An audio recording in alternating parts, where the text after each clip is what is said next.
Welcome to Women's Rugby Rundown 208 for June 30th through July 6th.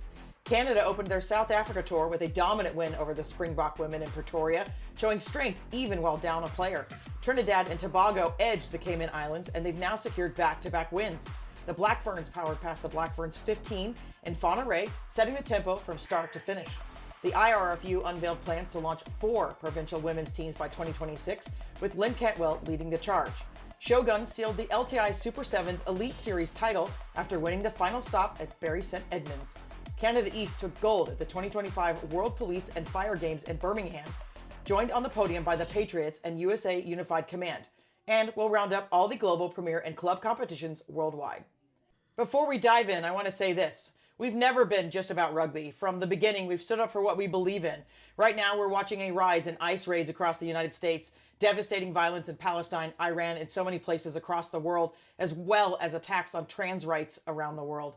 These aren't separate from sport. Our rugby community includes immigrants, trans people, and those impacted by war and oppression.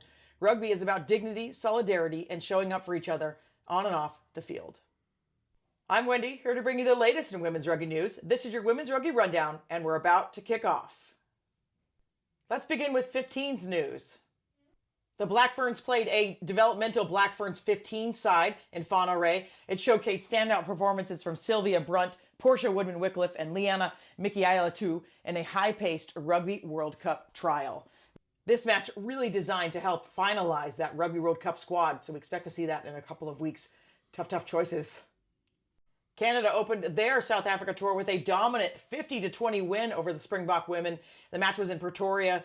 It was absolutely beautiful rugby on display with 2 spectacular tries from Florence Simons and Alicia Corrigan and a strong team effort from Canada despite going down to 14 players at one point. Trinidad and Tobago defeated the Cayman Islands 29-26 in a really tight match, and they have now won 2 on the bounce since May. As we look ahead, this weekend continues RWC prep as 4 matches will take place.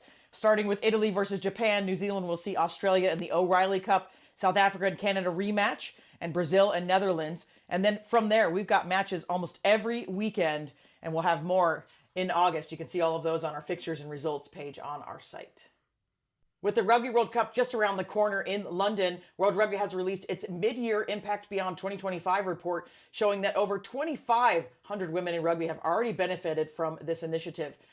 Emirates has signed on as an official partner of the 2025 Rugby World Cup, continuing its long-standing support of global rugby and match officials.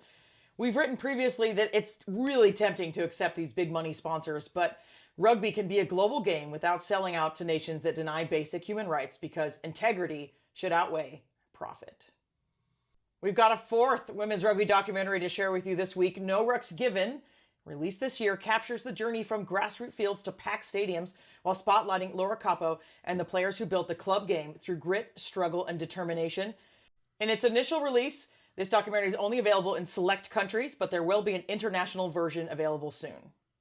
Belgium has been promoted to the 2026 Rugby Europe Championship after an impressive season in the trophy division with wins over Finland and Germany.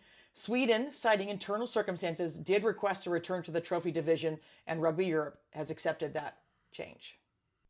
The Island Rugby Football Union is targeting the launch of 4 contracted provincial women's teams by the 2026 season, with Lynne Cantwell leading efforts to expand the player pathway, build sustainable infrastructure, and close the investment gap. However, Jeff Neville has raised valid concerns about Ireland's plan, questioning player depth, funding, and sustainability and the impact on club rugby, while warning that relying on Wales and Scotland clubs adds more uncertainty. We'll keep you posted on this. We'll switch over to 7's news now. Shogun won the final stop of the LTI Super 7's Elite Series at Bury St Edmunds.